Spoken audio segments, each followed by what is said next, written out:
Welcome to another weekly featured business brought to you by Visibility Impact and your host, James Moffat, where he will gracefully take our featured guest on a personal and business journey and stories that will inspire, educate, and engage you.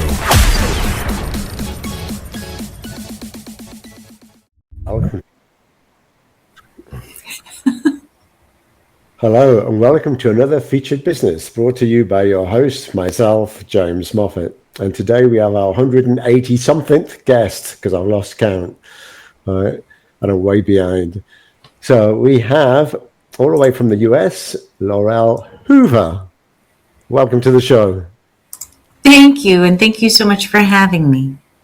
And just because I probably pronounced your name wrong, maybe you want to say it correctly. I think you were really close. It's Laurel Hoover. Right, okay. You've got to roll your R's. Okay, so welcome. So just to get going, my audience like to know where the guest is from. So I've kind of given it away, said the US. Where are you living now and where are you originally from? Oh, well, from 0 to 3 years old, I'm from Pennsylvania, which is the upper east coast of the United States. And now I'm in Georgia, which is the lower east coast. Right. Near Atlanta. Yes, I'm about 20 minutes outside of Atlanta. Right, because I have one of my very good guests from Atlanta, actually. Ah. Right. I should get my guests to meet up. Right. Oh, that would be fun. Yeah, so he's got his own business. He was many years in marketing for Coca-Cola, actually. And now he's, for the last, 10, 20 years, doing his own thing. But he's in Atlanta. Mm. So yeah, a lot of ex-Coke people in Atlanta. Because I put this on a YouTube website, so you can check out some of the guests. I think it says where they're from. But anyway, if not, then I can introduce people. I think that would be something quite novel, actually, introducing guests to other guests. Yeah, cross-pollinate. I like that. Yeah, particularly if they're quite nearby, because they can meet up. So doing a bit of networking. Anyway, let's stop digressing and get on with the show. So let's take you down memory lane. I always take my guests back to their childhood, so I get to know a little more about them, their childhood, the things they liked, any memorable experiences before we move into their education, what they were doing for business, and ultimately what they're doing now. So before we get to the now bit, let's take you down memory lane and tell me a little bit about your childhood. Well, I was raised fundamental evangelical, and I don't know if your audience knows what that is, but it's as far to the right of Christianity as you can get. And it was a very compressing introduction to worldviews, to say the least. And now as an adult, I look back and it was a gift. When you experience the concept of separation so deeply, and you can feel and understand the pain of it, and then you also understand the safety of that belief system, it really helps when you emerge out of it to be able to relate with it more gently. And so I found that to be, now in my 50s, I can look back and see it as a gift. At the time, it was a trauma. And I think that trauma builds depth. And when you metabolize it properly and don't let it hold you back.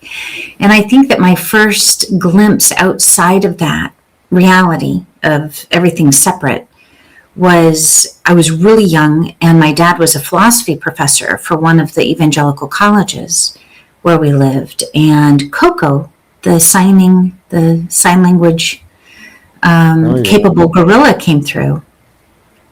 Yeah, and she was still young at the time. And my dad took me to go visit her and see her. And the staff helped me communicate with her. And it was exactly like talking to a person. There was absolutely no difference. And that's when, in hindsight, it clicked that sentience was in everything. It wasn't as I was taught. It wasn't us and then everything else. It was everything. And then that just evolved into the worldview of everything is one thing. There's only one energy moving everything. At least that's my perspective. So that was my first, that was really the first time my path veered off of the trajectory that it was on. And then I just had a whole series of experiences in the middle of my life that just led me down the path to where I am now, and realizing there's so much more than we can see. So typically, when did that start? When did you notice? At what age? Well, 24, I walked away from my belief system altogether that I was raised with, because it didn't jive with the reality that I was learning. It didn't jive with physics or any of the basic biological principles that I was learning. And so I was atheist, actually, for 10 years. I didn't believe in anything I couldn't see. So I went way off in the other direction.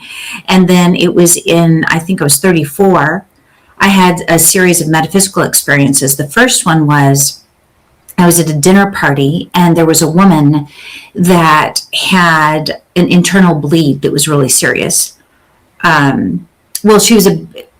It was a rupture. It was a cyst that was about to rupture. That was a very serious issue that she was already going to go in for surgery for. And there was another woman that was a friend of ours that I had no idea had metaphysical abilities. And I witnessed an energy healing right in front of me when there wasn't time to get to the hospital. There was a quantum healing right in front of me. I experienced it from soup to nuts. I was part of the current. They asked me to participate. And after that, I was jarred awake. And then I had more experiences that were all compacted within a month, to even visuals of beings that I can only say are from another dimension, which sounds crazy to people that haven't experienced it before. But when you're in it, you know that even the viscosity of the atmosphere changes, the electromagnetics change. And that just jarred me awake to realize that there's so much more going on than anything I could have fathomed, like anything even that you would see in a movie. And at that same period of time, my neighbor's mother was visiting from China, and she was in her 80s, and her skin was better than mine, and I was 34, and it was heavily damaged from sun. But her skin, she looked like she was 20 years old, her skin. And she started teaching me that when she would eat produce, she would just rub the rind on her face. And she started teaching me what nutrients were in each one and what they did to the skin. And because it happened within that same month of me being jarred awake, I literally thought, well, anything's possible here. So in that, through that lens, I followed that path down. Now, fast forward 17 years, and now I understand a glimpse of the quantum physics of the wave portion of medicine from botanical oils and how you can literally regenerate your skin at any age. And I just happened to focus on the skin as an organ, but I mean, you can regenerate anything within your body. It's amazing what where can do.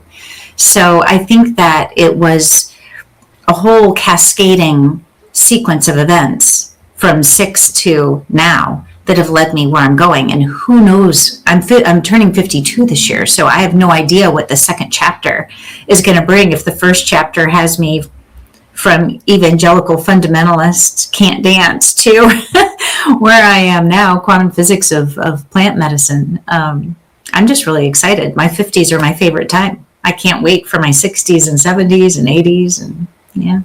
Wow. So the Chinese lady then, I mean, she showed you what to use on your skin. So you've been using it ever since. Well, she introduced me to the concept, and she showed me what she did. But since I actually mentored to a Native American medicine keeper, we have 3,400 medicinal plants in the region where I live. Mm-hmm. I also went to Cornell for plant medicine. Like I studied it from both sides, the academic side and then the folk medicine and then the ancient practice side of things. So this was all triggered because of her, looking at her and her skin and seeing how young she looked. That Yes. triggered that if it's possible for her, it's possible for everybody. and it is possible. So that was kind of a aha kind of wake up moment, in the way that if because I was saying earlier about, I believe in serendipity, it happens for a reason. If you hadn't have gone to your experience before that, then you might not have been open to even acknowledge that the fact that the 80-year-old mother, there was anything different about, all right, she's looking young for her age, and dismiss it and carry on.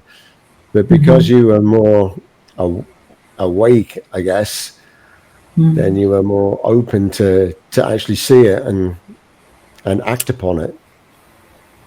Yeah, and you know what? Now that you say that, there was something another serendipitous thing that happened there is that my neighbors were, it was a married couple, and it was his mother, and his wife gave me my very first book on biophysics, unbeknownst to her.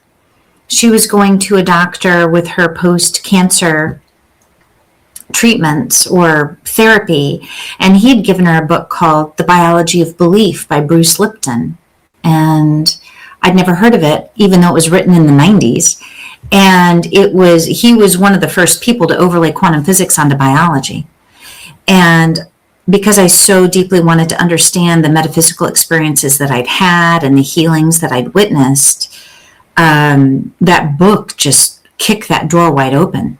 So learning about botanical oils and understanding at a very rudimentary level biophysics, I started realizing that there was a wave piece of the medicine with the plants. And what did that do? So you're right. Everything happened in divine timing, exactly as it needed to, as I could metabolize it intellectually. Yeah, I mean, I believe everything, if it grows in the ground or from the ground, then it's got to be good. And pharmaceuticals don't grow from the ground. So I would rather look at natural medicines, because I also believe that everything that we ever need is already here. We don't need to go and invent it. We just need to know how to use it. And this is the problem. We don't understand. We dismiss certain medicinal properties within plants, which we call weeds, like nettles. I mean, they're just stingy things that irritate. They're weeds. We want to get rid of them. And I think, no, that's the opposite. And dandelion and many others. So if we understood, which we don't get taught at school, obviously, then we would see the value in our gardens alone. I mean, everything that you deem as a weed is a medicine popping up and saying, I'm here to help. And we just dismiss it. Mm-hmm. That's exactly right. I just went foraging yesterday with some friends. And it's just spectacular. We are swimming in medicine, not just plant medicine, but light medicine, sound medicine, water medicine. I mean, we're swimming in it. We just aren't taught on average how to utilize it or train with it or tap into it or care for it in a symbiotic relationship. So just to wrap up kind of your childhood. So, I mean, when you were a child growing up, did you appreciate the outdoors and plants and everything in the same way, or you appreciated them, but you didn't understand that you could use them later in life? Ooh, I've never thought about that. Well, I grew up on a mountain, and I wasn't allowed to watch very much TV, if at all. So I was outside literally all the time. And I'm a Gen Xer, so, we came in hours after it was dark. Nobody was checking on us. I was roaming around without shoes on. And I always felt that there were larger things. And I did have one book as a child that was about fairies. And I have no idea how my mom slid that in, because we weren't even allowed Santa Claus. And I have no idea how this book came to be in my little childhood library, but it was about fairies. And I would always play fairies with myself, because none of the whole neighborhood was part of this religious belief. And so I spent a lot of time by myself in the woods. And I did think very magically as a child. And I really haven't thought about that before. So it wasn't, I think that I was innately like this, and that it was taught out of me for a moment, and then it was more of a remembering as an adult. Mm-hmm. No, exactly. I mean, I believe that, I mean, through the indoctrination of education in school, we lose the essence of being human, which is actually the title of my book. Right. So, but I'm not going to digress there yet. So, but anyway, I mean, as a child growing up, I mean, I also believe that I spent a lot of time outdoors, and I love the outdoors and being in nature. And yeah, people would just say, like, stop for a moment, right? When you're in a forest, just stop, stand dead still, and then start using your senses, right? Breathe in through your nose and tell me what you smell. And kind of never done that before. I just kind of take it for granted. I'm breathing in a forest, and I do smell. Sometimes you smell the pine trees and other things, but you don't really take much notice of it. But when you actually consciously are aware and you make that effort, then it's a different experience. And then listen to what you hear around you, and then you hear the rustle of like the bushes and leaves and things, and then you see animals, and it's a completely different experience. So I do that now with my kids. When we're in the forest, I get them, right, just stop and be quiet, and let's just listen. And it's then you're reconnecting with nature how it's supposed to be. So And you anyway, can take it to the next level too. If you learn how to tap into your subtle body, you can actually start to experience nature in a much different way, in a way that is external to your physical being. Yeah, I believe that nature isn't just static and just there. It's communicating also. But when most of the time we're not tuned into the same frequency, so we ignore it. But if you could, which I believe we can, tune in, then the forest and nature comes alive, and animals. I actually, just digressing a bit, I saw this guy that plays the piano and sings. And yeah, he's got lots of videos about him with all sorts of animals. I mean, wild tigers and lions and elephants and all sorts. And he just sets himself up, and it's all videoed and everything. And he starts playing the piano and singing. And the animals come to him. Or I think it's the guitar, maybe not the piano, the guitar. And they just come to him and stop. And then they rub their heads against him and everything. And he's like become one with them. And it's so beautiful. And I'm sure we all have that capability. Yes. And, similar to mechanical waves through music, how you can entrain with other nature beings, I recently learned how to heighten one skill that I developed. Blue Wolf, Native American medicine keeper for the Muskogee Nation here in the States, they believed that if you needed to entrain with the frequency of an animal for its medicine or communication, but you'd forgotten their song, which basically is their frequency imprint as a being. Like we have one, but in quantum physics, it's called an ARF, or an average resonant frequency. Like we have one, the Earth has one, every molecule has one. And they believe the way to entrain with a nature being, call it, a squirrel, a tulip, or whatever it is, a cloud, that you sat next to running water, not out of the tap, but a natural source of water, and meditate. And that it would come to you however you're able to accept it. Whether, if you're clairaudient, you would hear it. If you're claircognizant, you would know it. If you were, whatever your ability to tap into that higher frequency is, that's how you would experience it, and then walk away with that knowledge. And the beautiful thing about quantum physics, what we know now, is that water holds the memory of everything that's ever happened. And water is oxygen and 2 hydrogen. And what the hydrogen do is they get manipulated to literally create a copy, like a Xerox, a copy of the electromagnetic or the energetic lattice of something that it's exposed to, because the hydrogen will literally move and bond together and create a dodecahedron or a icosahedron or it can actually arrange itself. It's called structured water, programmed water. It can actually self-arrange to mimic what it is seeing, hearing, experiencing, and hold it as a memory. And so the way that it does that is it holds different charges, right? Oxygen and hydrogen. You've got the positive and the negative, the yin and the yang, and it will literally self-organize to mimic what is imprinting on it. That's why your emotions can imprint on water, electricity, anything can imprint on water. And when you are able to move energy through your body, that means you have the right minerals in your diet. The minerals are what help hold the charge in your water. You can then entrain with, or that you drink the structured water, or you meditate with the structured water, and it will literally rearrange the molecules of your water. So it's, of course, if you place intention, right, the quantum physics, the observer effect, what you focus on necessarily changes it.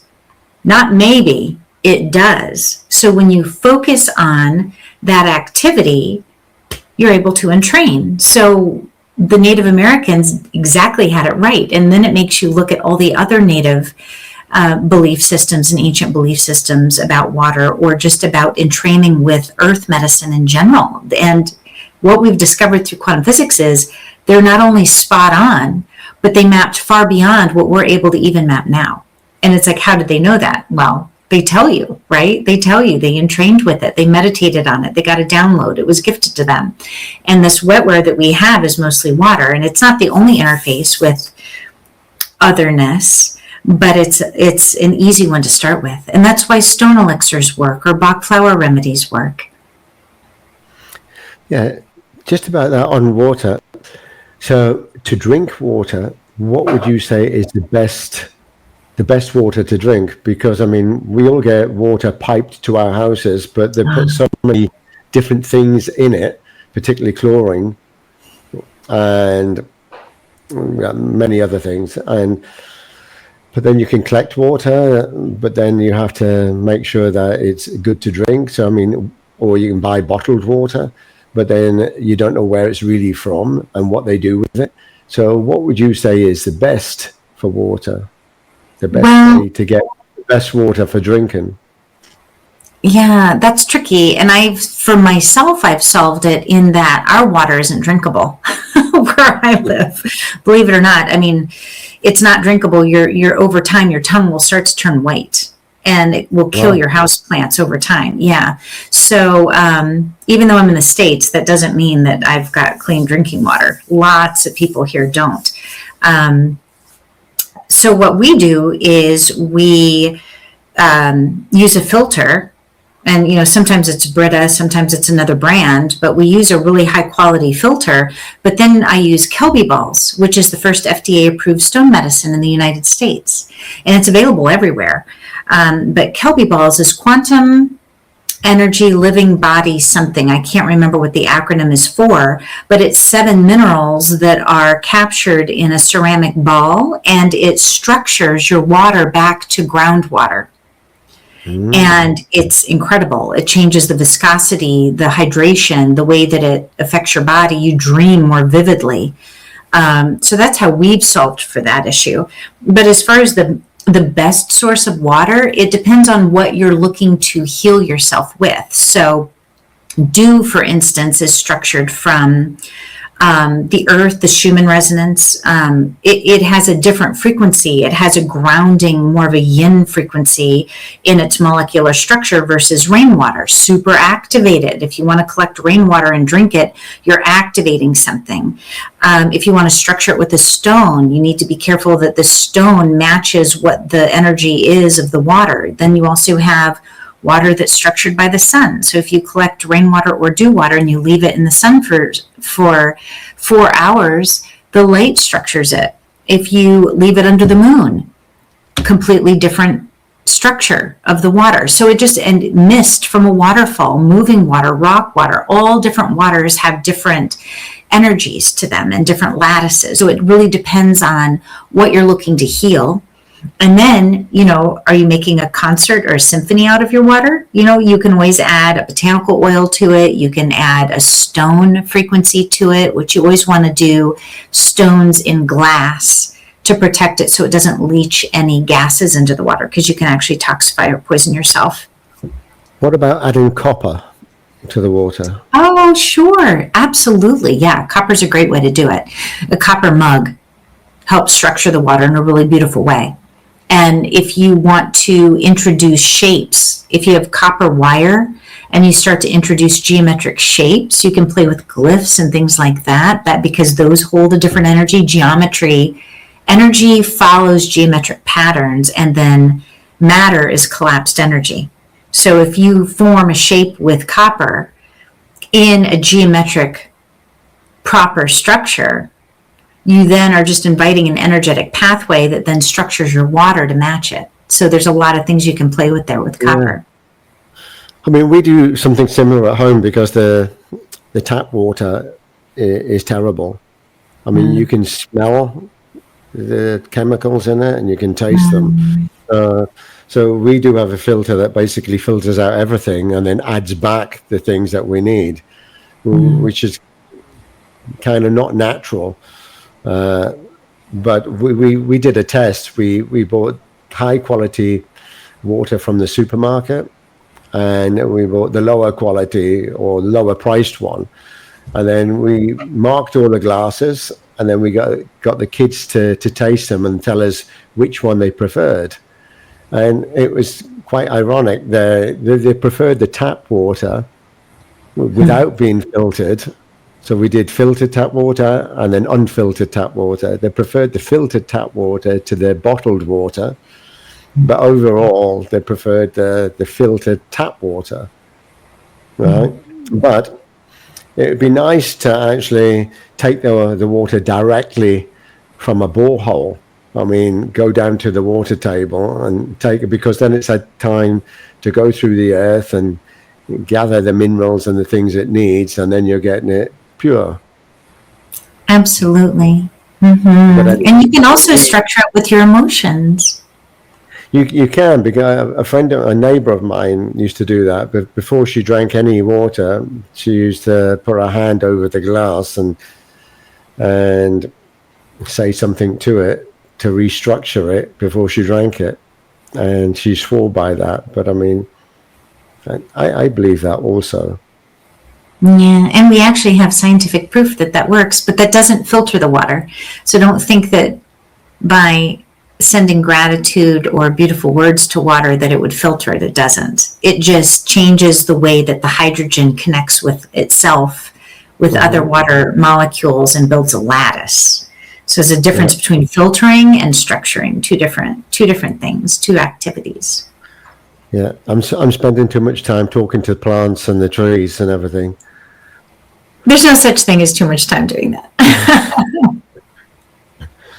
Anyway, let's go back to your education. So at school, I mean, did you have any idea what you wanted to do when you grew up? And then how was your education? And what did you do when you did leave education and go to work? So I actually saw Indiana Jones when I was a kid and thought I was going to be a coprolite specialist, because after seeing Indiana Jones, my mom was a costume designer for the Opera House, and she got involved with a lot of the patrons, and one of them was leading all of the archaeological digs for TVA, which was the Tennessee Valley Authority in our area. And I got to go at 8 and 9 years old on these archaeological digs. And I had this really long attention span because I hadn't been exposed to electronics. So I could sit there, alongside the adults for 8 hours, just working with these like little teeny tiny brushes uncovering all of these bones. And so coprolite specialists is what they were telling me I needed to be, because they said you swoop in at the end, you study the poop, you tell everybody what they ate, and then you leave and you get paid the most. And I was like, I'm going to be a coprolite specialist. So I went to school for anthropology and realized that actually you can't really do a lot with it as far as anything that resonated with what would have made me feel whole. And then I went to school for interior architecture and furniture because I really like to design and the 3D structure of things. But that also did not scratch the itch when I started working in architectural firms. I was in Manhattan, DC, and Atlanta, and they all did different things. I was trying to find my niche, and none of it felt fulfilling. And it wasn't until later in life that I found plant medicine. And when I look back, I've always been entrepreneurial. And so now I'm working with plant medicine as an entrepreneur, but looking back, my very first, did you work, for a company or in the corporate world before you went into the plant life? Yes. I was at architectural firms for years in different cities. I was an interior architect. And then I went into business development for a firm that brokered architectural things to, like furniture, renewable energy, things like that, to architectural firms. And that basically my career was either design or business development within the design world. And I did all that before branching off to do my own thing. And as a child, I used to have my own booth where I would pick flowers and put them in water and make elixirs and sell them in baggies when I was like 5 and 6 years old. And so looking back at 5 and 6, I already knew what I was going to be doing. It took me a long time to figure it out. Yeah, people say that. I mean, when I take people on a remembrance journey, it's typically from the things that they love in their childhood that comes back later in life, which they've completely forgotten about. And they've followed, like I did, following a title. Right? If I get that title, then I get the next title, and the materialistic things, and be in the corporate world and wear the suit and everything else. Then I've made it. But then after many years, I realized, no, that's not what I want. But the problem is most of the time you don't know what you want, but there's that remembrance of what you did as a child that kind of rekindled that, because you already knew then, but you didn't know you knew, if you know what I mean. And it's not until later when you reflect backwards that you think, well, I loved that. And now if I could do something that's related to something that I loved when I was a child, and make a living doing it, then I'm on the right tracks. So you were an entrepreneur at 5, and you've gone back into the plant life. And so, but what was that transition? I mean, what happened? I mean, did you wake up one day and think, I don't want my job anymore, and I'm going to do my own thing and be an entrepreneur? Or how did that come about? Well, let me see. I felt extraordinarily compressed and confined in corporate, and I got to a point where it was just felt like it was eroding my soul. Not that what I was doing was bad. It just, there was no room to really grow. It just wasn't it's one path. You know, you either are a doer or you're a manager, and then you're a manager of a bigger team and a bigger team and right? That's how you move up. And it's one thing. When you look at the system, it's a very repetitive. It doesn't matter what industry you're in. You're still managing people who are of a corporate mindset.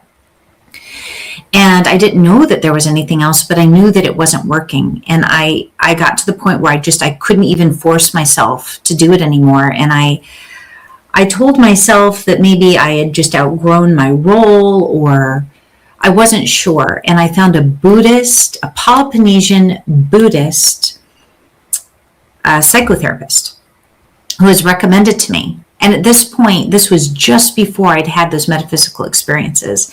And she taught me how to meditate, and it blew my mind.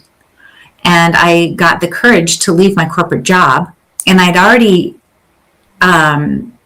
invented something on the side and was obtaining a patent, which was an organizing software for manufacturers to orchestrate and monetize their environmental footprint. And so I decided to just do that for a while and launch that company. So ultimately, that carried me over the bridge for 3 years into being an entrepreneur again, but it was still corporate-y. I was still working with manufacturers and CEOs of major manufacturers, like Kimberly-Clark, like all these behemoth companies. And I ran a pilot with Home Depot.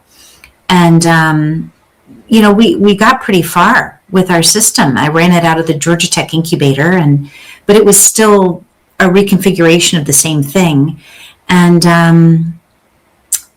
I tried a few other things after that until I finally just let go of all the control, and I stopped caring about what the world would think of what I was doing, because what I do now, the version of me at 35 would have thought this version of me was one of those crazy people that were out there running around with like rocks and crystals. And that version of me 15 years ago, even though I'd had these eye-opening experiences, I still would have had that false sense of judgment towards the openness of what I practice now, right? I might have even called it witchcraft, which, all it is just working with quantum physics principles is really what it is. And I think it took me a long time just to refine myself and get comfortable with myself once I did decide to go the entrepreneurial route. So it was very slow path for me.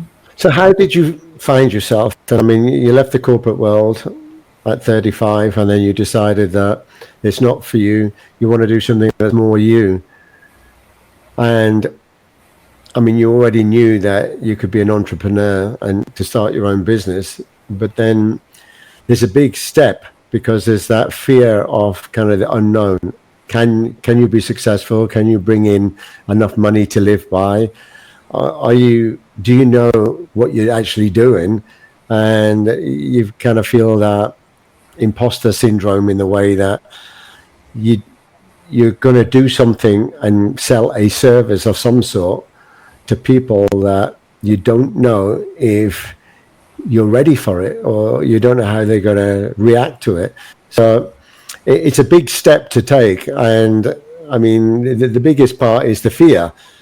And I mean, I know that because I speak to my clients, and they say they stay in the corporate world because of the fear of leaving.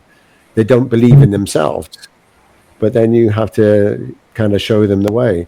So how did you do this? I mean, did you find a mentor? Did you find some guide or something? Or had you read up on it, or had friends or family? Or so my mom I didn't have that specific fear. My mom growing up was an entrepreneur, and her parents were entrepreneurs. So I never had a fear of doing something on my own. It was having that concept to sell on my own that was missing. My mom had a costume design company. She was wildly creative. So she designed costumes for the main opera house, but then also the Roland Hayes Concert Hall. And I watched her get these extraordinary commissions, like super high-end weddings, or, I mean, she was incredible. And that was before the internet. It was all word of mouth. She was just known as being this just amazing costume designer and seamstress. And her parents had a machine shop. They were extraordinarily creative. And so I come from a line of that. And on my dad's side as well, there was a land grant from my great-great-grandfather. And he settled Mount Tacoma, now called Mount Rainier's. And he was there before the Park Service. So both sides, and they built all the fire berms that are still in existence there. So being an entrepreneur, believing I could do it, was literally never a thought. It was knowing myself and knowing what I wanted to bring to the world that stopped that from happening, because I didn't have that thing. And selling something of somebody else's never felt in alignment with me, because I didn't know who me was. So for me, my personal journey, it was working with this Buddhist therapist and really discovering who I was. And then the creativity started to flow. And once the creativity started to flow, I had a concept. I was still in corporate. And what I did is, to your point, I structured myself in the Georgia Tech incubator. And I said, here's my business concept. What do I do next? And I was a sponge. And they pad you down with everything that you need to know. And I learned it as fast as I could because I already had the pilot with Home Depot. So I just started learning. It was like a dissertation, a doctoral program. And I just started absorbing everything I could. And I never felt that I would fail because everybody that was helping had already done it. And they'd done it really well multiple times. So yeah, mine was finding myself first, not overcoming the fear of if it could be done. That was never it. It was the fear of knowing who I was and it being the fear of it being somebody I didn't like, which now looking back is absurd. But when you are raised the way I was, what I do now would have been viewed as something bad. But isn't it ironic that we go through our lives never knowing who we really are? Yeah. And we're never taught this, again, reflecting back at school. You're kind of pushed into the handful of jobs that they think that you could do, not necessarily what you want to do. And I have the same dilemma now, like with my kids growing up. My 13-year-old is already questioning everything. And he's thinking, well, what's the point of going to school to learn an education on things that aren't going to be around by the time we leave school? And he says, and everything's a lie anyway, right? And I said, what do you mean by that? And he said, look, he's not allowed to challenge the teachers at school because he gets into trouble and the teachers won't answer anyway. They have to follow their books. But so, yeah, having that courage, like you said, the first steps are knowing who you are. Because once you know who you are, you actually rediscover all the qualities, the value, the gifts, and everything that you've got inside. And it's phenomenal how much you've actually got that you didn't realize you had. And then you can branch out in many different avenues on different types of roles that you want to create for yourself with your gifts. But then, I mean, that was my problem. Once I found mine, that there were so many things I wanted to do. I wanted to do them all. And then I was told, no, just focus on one and do one first and then see how that goes. But I thought, I love them all. I want to do a bit of all of them. And then I overwhelmed myself with too many things to do. But I still love them all. And I still participate in all the things that I set out to do. Although I do have my favorite things, and one of them is doing a podcast, because you meet some fantastic people on that journey and you hear their stories, which aren't dissimilar to yours. And many other people will resonate with that because they'll think, well, yeah, that's kind of my story also, or I want that, but I'm stuck in the corporate world and I need to escape. And most of my guests have been people that have been there and now doing their own thing, and the success stories that they've had because they're doing something, waking up every day with that passion and desire for something that they love. And even though it's hard work and it's painful and it's full of ups and downs and successes and failures, it's experience. And the failures aren't really failures, they're just learning.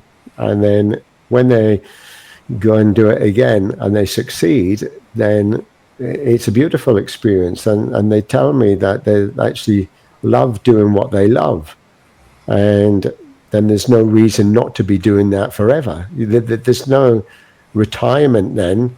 I mean, you probably don't think, well, when I've done this for 10 years or 20 years, I'm going to retire.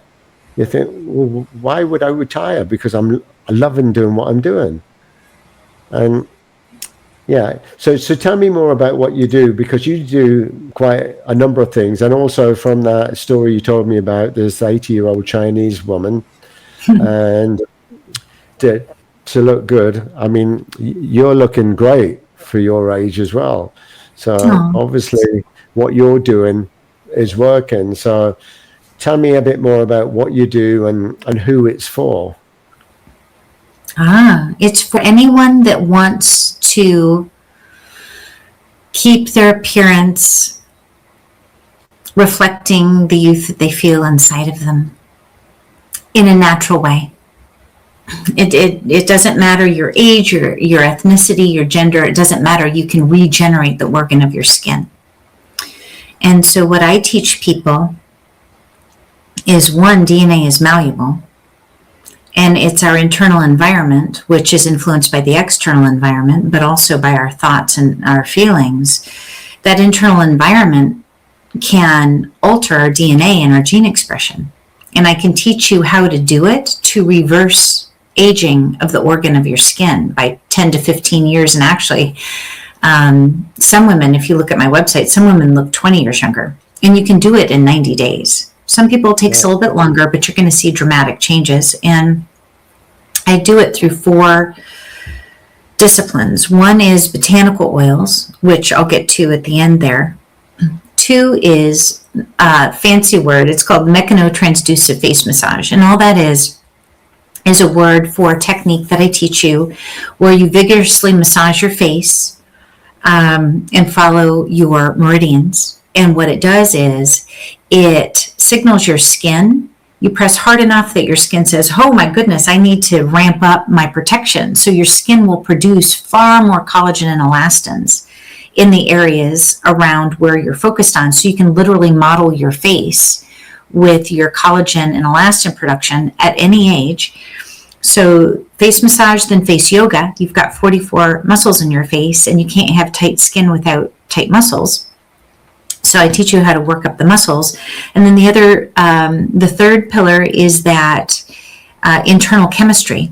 So there's a meditation master class that goes along with it, and it teaches you how to move your biological energy through your body, but it also teaches you really quickly how to come into heart-brain coherence. And what people don't realize is that when you go through your day, if you don't reach a state of what we would call gratitude or appreciation to the point where you're moved to tears, that moment triggers a 0.1 hertz biological energy connection between the heart and the brain. And we call that heart-brain coherence. Well, what that does, we're energetic beings as much as we are chemical beings. And the energy of that action or that emotion is what triggers, and the energy of any emotion actually, is what triggers your amygdala, pituitary, and hypothalamus glands to produce 1,300 biochemical reactions. And if you can hit the frequency of gratitude or appreciation, which is 500 hertz on the logarithmic scale or higher, you are releasing anti-aging hormones and healing chemicals into your bloodstream that will heal you and reverse damage for 6 to 8 hours, just from a moment of experiencing that. So that's what meditation does for the body. It's no joke. That's the basis of the placebo effect, right? It's our ability to generate all these chemicals within ourselves. So then the final piece of that, so there's the 𝗢𝗙 face massage, there's the meditation, there's the face yoga. Well, the botanical oils is the fun part.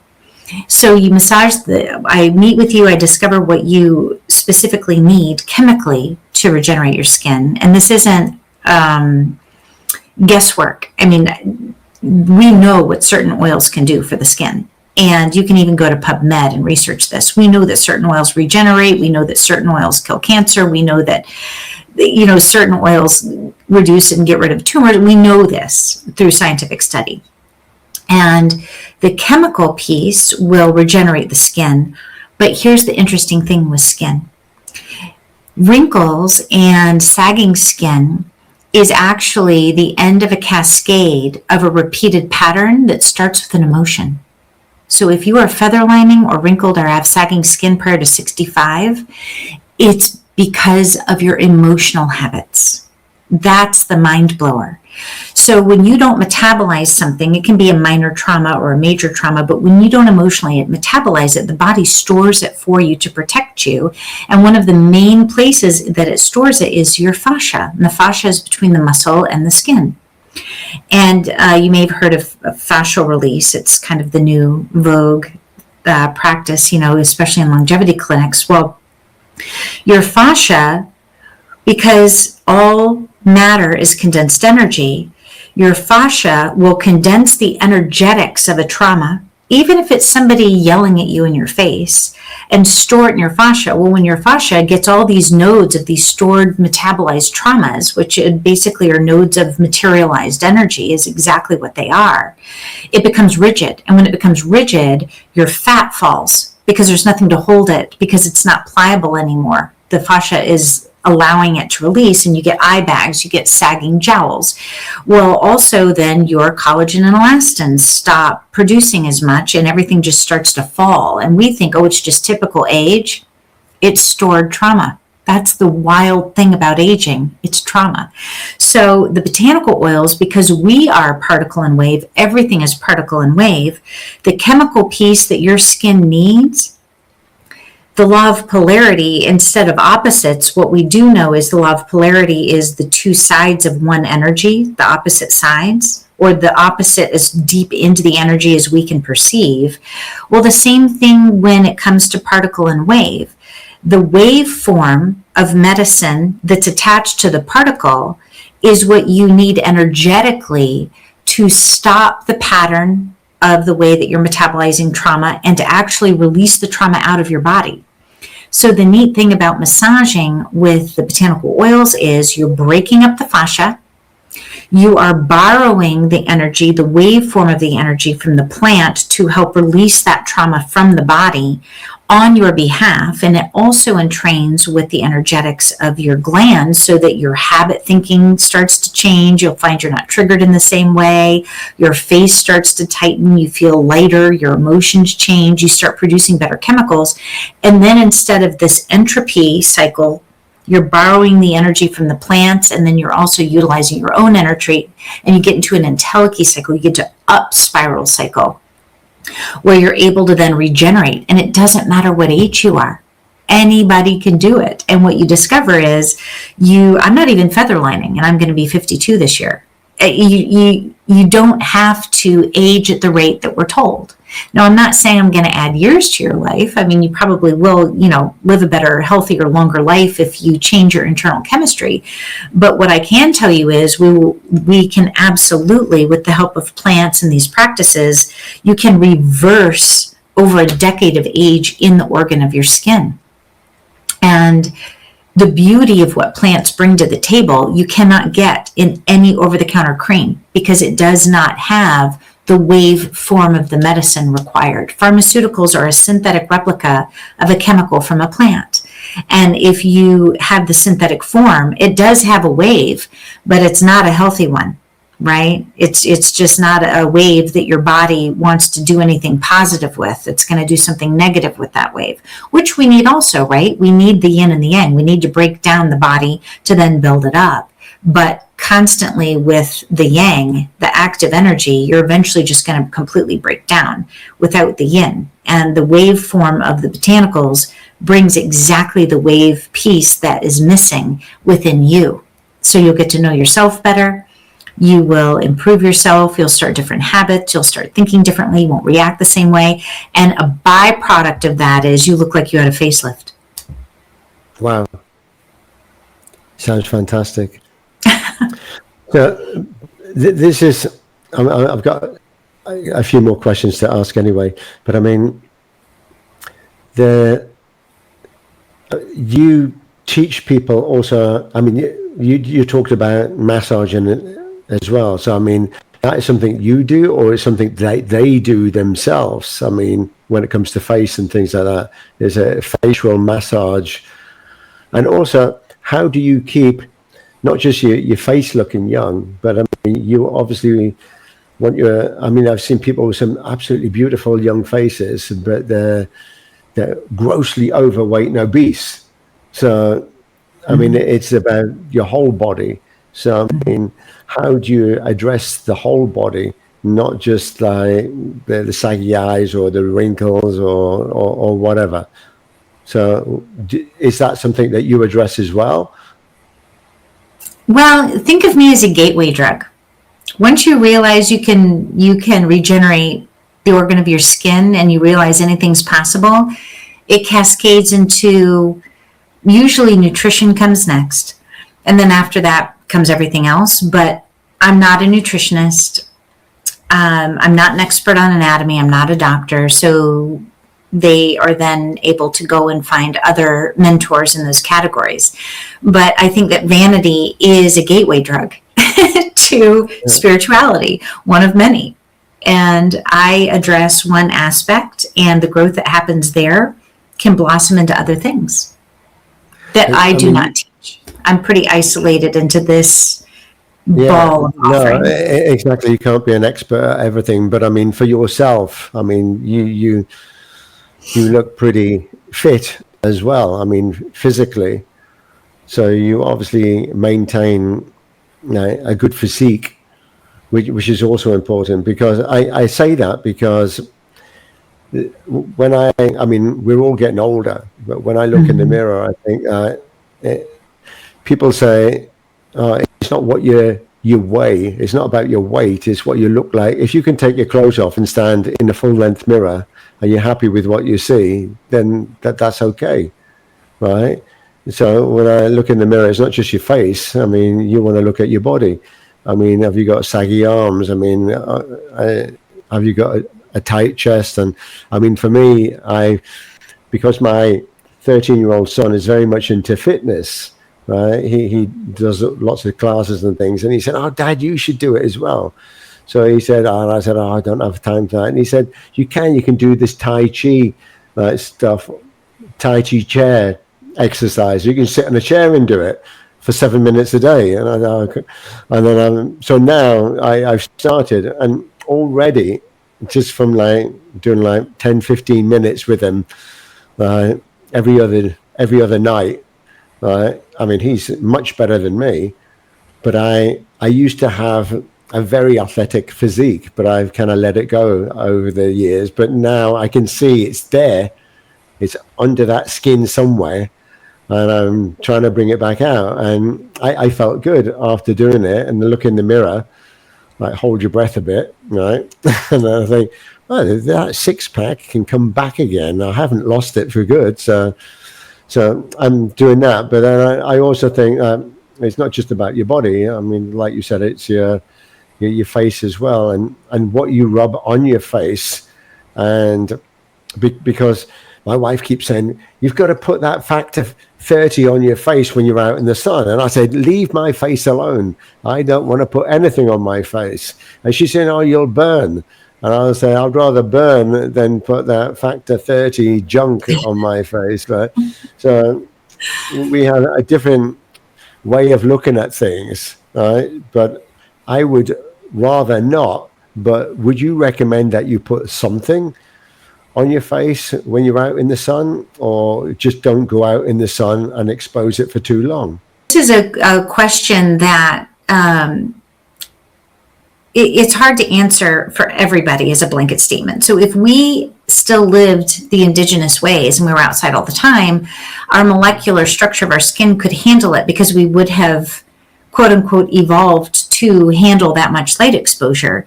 And light itself carries a lot of healing information, but because we are basically light anemic in our culture for so many generations, when we go out in the sun now, I don't know what your lineage is. I'm primarily Scottish, so I will fry to a crisp. I am Scottish. I wondered, you look Scottish. Okay, so we're both. I'm about 60 to 70% Scottish. We have a plaid, yeah. Oh, are you wearing a kilt? Well, not now, but I mean, I do have one. Oh, I thought you asked if it was the kilt that gave you away. I thought you could see me in the kilt, but I'm not wearing one now. No, we do have a family kilt. I was born in Edinburgh. No, really? Okay, I was just there 2 Mays ago. My family is from, oh my goodness, how can I blank on the name? Dorney. All right. Mm-hmm. Yeah, we've just come back actually from a family holiday. We did a tour. I know we're digressing a bit, but we did a tour of the Highlands and went to the Isle of Skye as well. So, did you go to Sky Weavers? Yeah. Yeah. Beautiful, absolutely beautiful there. Mm-hmm. And we went to see Loch Ness, and the kids swore they saw the monster. No. But anyway, so let's get back. So you were saying you've got Scottish skin.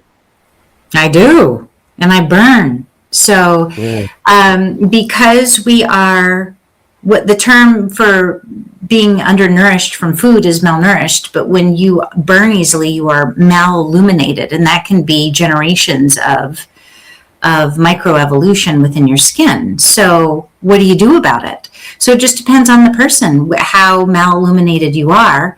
And there are ways to get around putting on the synthetic SPFs that are natural, like cold pressed carrot seed oil, for instance. If somebody tells me that they have this photosensitivity like I do, then you can add in oils that give you a natural SPF. So cold pressed carrot seed oil has a natural SPF of 30. Red raspberries. Won't I turn orange with carrot seed oil? No, it doesn't have the pigment in it. It's clear. And then like red raspberry seed oil has an SPF of 30. So there's a lot of different oils that you can add. I think I have that because I go red anyway. But over time you can borrow. Yeah. Mm-hmm. I do go, if I do it gradually, I do go a nice golden brown. But if I'm white and I think, oh, the sun is out, and I get out in the sun, I can go straight to red and burn. So people say, don't go out in the sun for too long. I say, but I need to get as much as I can now while the sun's out. Yes. Well, actually, if you go out in the early morning when the sun is rising, the information in that light band of frequency actually activates your melanin. And if you skip that light band information with your body and absorb it through your skin and your eyes, then when you go out in the sun later and you've been inside all day, your melanin wasn't primed and it'll burn. So if you actually make a habit of doing 15 minutes during sunrise and a little after, and close your eyes and point your face towards the sun, the chroma 4 in our hemoglobin will literally absorb that frequency as an intelligence, as a message, and it will control how it primes your melanin for the whole rest of the day to react to the sun. Yeah. But we're not taught that in school. No. Did you know that in Switzerland they had healing centers in the mountains, in these resorts or hospitals, like wellness hospitals in the mountains? I mean, this was like the turn of the last century. And people used to go there from all over the world to sit like on a sun lounge deck, and just because you're high up in the mountain, right? And then the patients would lie there in these sun lounges just to absorb the sun, and that was the healing properties of the sun. And we're actually deterred away from the sun these days. They're trying to, well, first of all, they're trying to block it out. And the second, they say, oh, yeah, it causes cancer, which is absolute rubbish.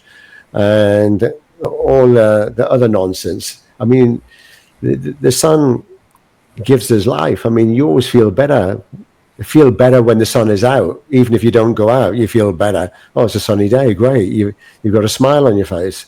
But when you're out in it and you're doing some outside activities in the sun, you're loving it. I mean, it brings that emotion, because I know what you were saying about before. It's not just about your actions, it's also about the way you feel, your emotional connection with things.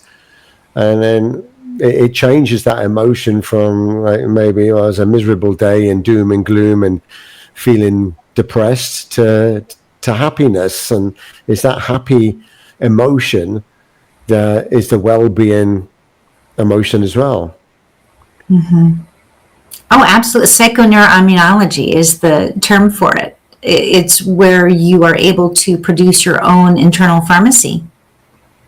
Exactly. And it's emotional. We experience those chemicals as emotions. Yeah. Yeah. And I think that the whole like danger of the sun, I mean, everything, there are all these partial truths. And the partial truth about the sun is, yeah, you'll burn and yeah, you can develop cancer. But what the other part of the truth is that happens because we're mal-illuminated, meaning we're inside too much with artificial light, which is blue light. And so we get too much of the one frequency band that doesn't prepare our system to handle the full spectrum when we step into the sun. And when you walk into anything unprepared, your system gets a minor trauma. And if you get minor trauma over and over and over and over and over because you didn't prep properly, you develop a problem. And that happens not just with sun. It happens that's just a universal principle. If you're not fully prepared for something, it can break you. Well, that's what's going on with I suspect that's what's going on with most sun cancers. Yeah. I don't know. I'm not a physician, but common sense says, hey, prep your system a little better before you get out there, and or borrow the intelligence of a synthetic or a plant oil to help you block out what you haven't prepared for. Yeah, I mean, we've got so much to learn, really.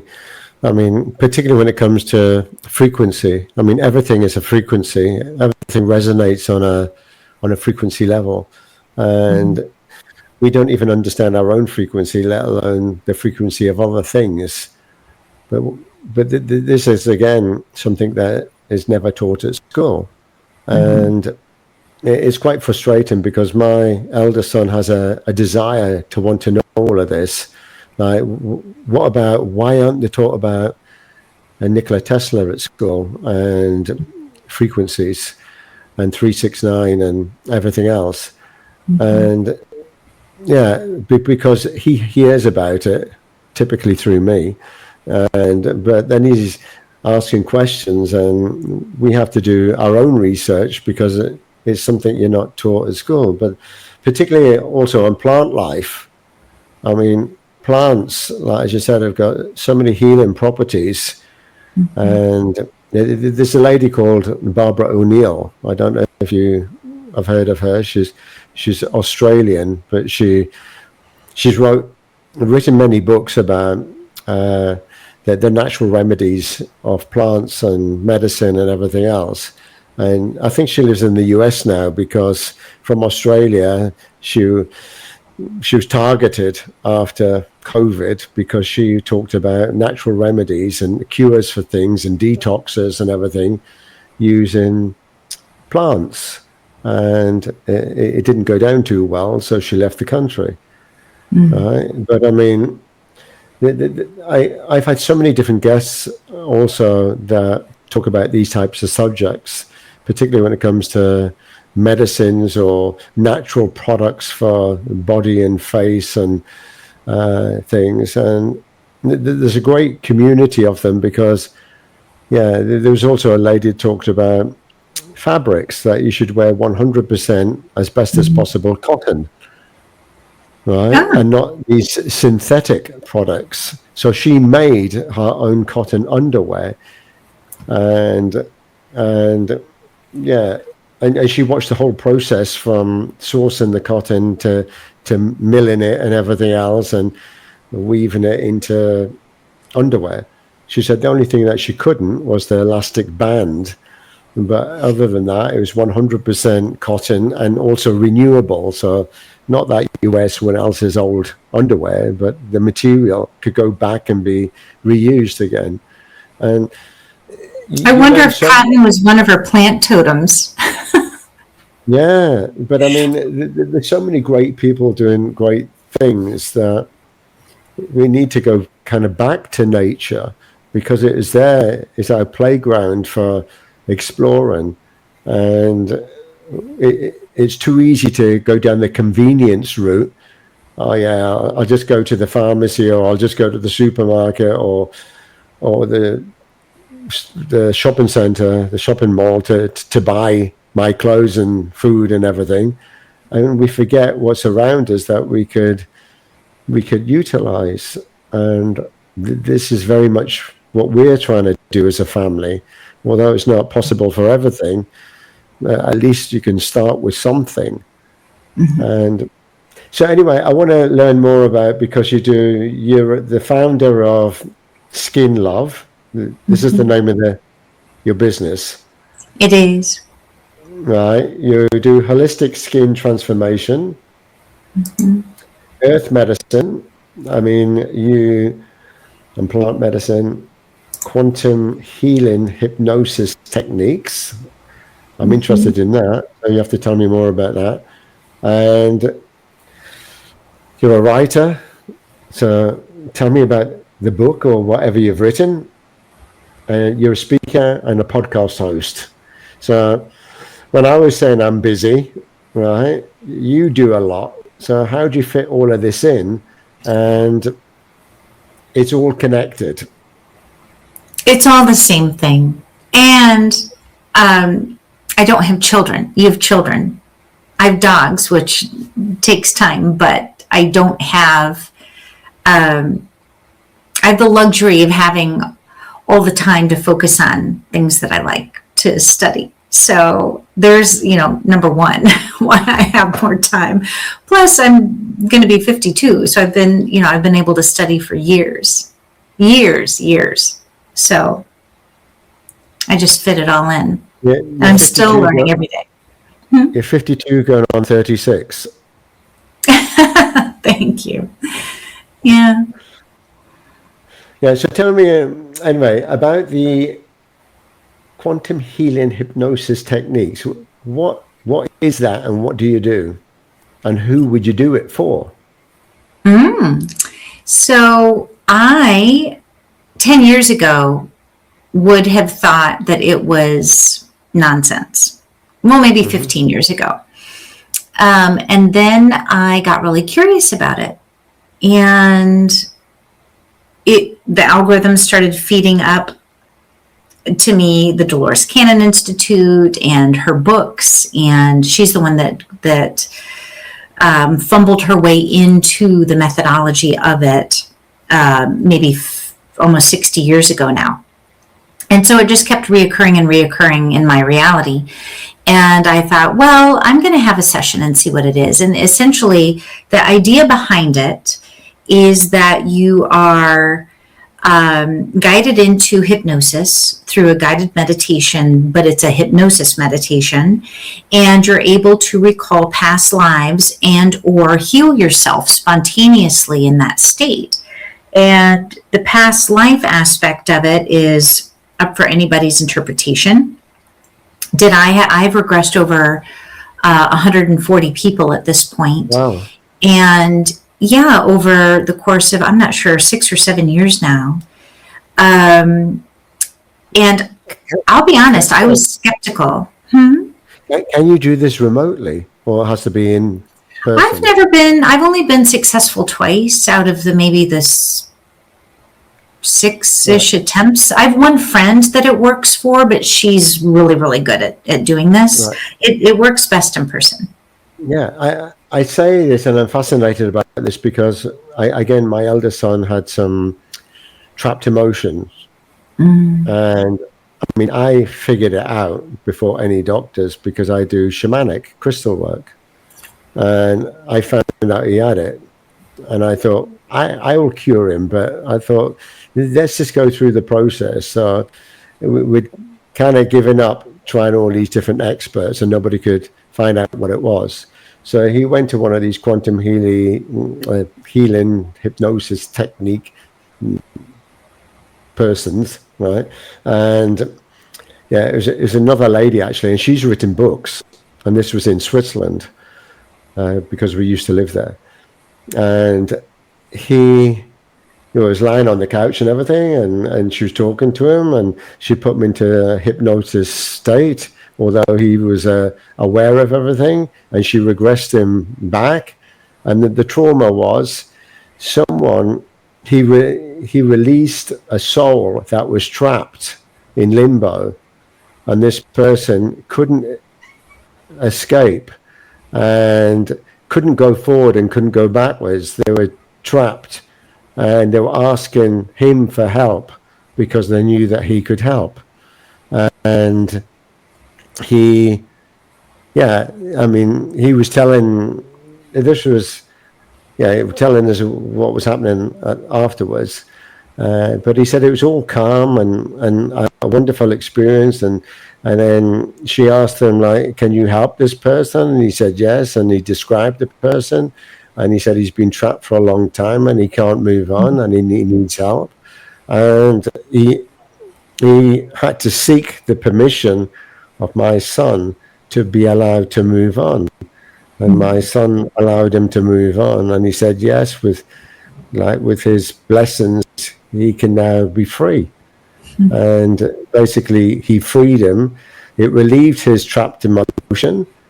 And this soul moved on. And it was a beautiful experience. And I mean, he knows about it, and it touches him a lot to talk about it. But he never felt bad about it. He never felt scared or anything. He said it was a loving experience of genuinely helping someone to move on. And now, whether people want to believe that or not, I mean, I did, because I'd seen my son before and after. And you don't just make up a story like that. And yeah, it was beautiful. Yeah, and I love that you had that kind of experience with it. QHHT is a really solid healing modality if the person's open to it. And you know what you said, whether a person believes it or not, I myself was skeptical, even after I was regressed to try to figure out what it was before I got certified in it. But once certified, I still was skeptical. And what I discovered, what tipped the scale for me to be completely open-minded about all of it, meaning past life and intermingled timelines, was I had one client that described an entire reality on another planet that was not carbon-based, and they had their own way of reproducing. They were mostly energetic and only partially particle. And it was so specific, even to the way they described the color spectrum. It was so specific. I'd never seen anything like it. Sci-fi is one of my favorite genres. I've never, ever seen this depicted in a movie. And it was such a clear, I guess, law set of physics that governed what he was talking about and how he described what it looked like. And then it was probably a year later, a second client described the same exact thing. And they did not know each other. I've never seen this anywhere, and it was exact. And then I had that was the first triangulation that I had. Then I had an experience myself, and then I met in life two other people that had the same experience. So I have enough triangulation experiences where I'm like, there's got to be something to this. Because why are all these people having the identical realities shown to them that you don't find anywhere else? There is no example. They didn't hear that somewhere and mimic it, or read a book and mimic it. It's something that came out of their either imagination or a past experience. And how is it that you have identical experiences in imagination? I mean, down to the minute detail. So it causes a lot of, and then people speaking other languages that they don't know. I've had that experience as well. So there's definitely something to it. Yeah, I love it. We went to Philadelphia, right? Many years when I was 17, right? So I remember flying from the UK on a Pan Am 747, and we went to Philadelphia. Right. And we went to New York first because my sister lived there, but then we went to tour. So we ended up in Philadelphia with a friend who had a big farmhouse, and we all slept in different bedrooms, and there was dream catchers in every room. Right? And we didn't think anything of it. We'd never seen them or didn't realize what they were. But anyway, I remember getting up for breakfast the next day, and my mum was downstairs with my sister and her friend talking around the breakfast table, talking about a dream that they had. And my mum was saying part of the dream. I said, I don't believe it. She said, and she carried on the story. And I'm listening to that as I'm coming down the stairs, and I'm thinking, like, shit, that was my dream as well. So we all got downstairs and we all talked about the dream, and everybody had the same dream. And then we thought, oh, well, when my brother gets up and her son gets up, we'll ask them if they had a dream, because there's dream catchers in every room. And then we asked them, do you have a dream? Oh, yeah, I had this weird dream. And they said, tell me about it. And we started telling them about their dream. They, yeah, I had that same dream. So we all had the same dream. I know we completely digressed, but I just thought, you're from Philadelphia. And I thought it was just the first time that had ever happened as a family. I mean, typically you have it as an individual, but as a family sharing the same dream, that was kind of serendipitous things that have happened to me all through my life. And it's only when something triggers that memory that I look back and I think, yeah, there was something bigger there, or a message there, or something I should have seen that I didn't see. And I think we're all given signs all the time. It's just about we don't see them because we're not tuned in yet. And it's not until you get to that level that you start seeing things, that you see everything. But unfortunately, we need to kind of wrap this up in the next 3 minutes, right? But you've been an absolutely wonderful guest. I could talk to you all day, actually. And so tell me, because you do a podcast, so typically who would you have on your podcast and what would you talk about? I'm the Earth Medicine podcast, and I speak about natural medicines, frequency medicines. I'm pretty niche in that. Ways to heal yourself naturally. And I look forward to you being on my podcast. So how can people get hold of you? What is the best way? And then any links to websites and anything, share, and then I'll put in the notes afterwards so people can look. Sure. Well, if they want, my podcast is the Earth Medicine Podcast. That's on my YouTube channel. And I also post it on LinkedIn and Instagram, so I can send you a link to that. If they want a consultation, I offer free consultations for my SkinLove 90-day journey. I can send a link for my website, skinlove.live. And also, if they want to learn more about earth medicine, I'm actually teaching a series right now on frequency medicine called Quantum Body, and I can send a link for that as well.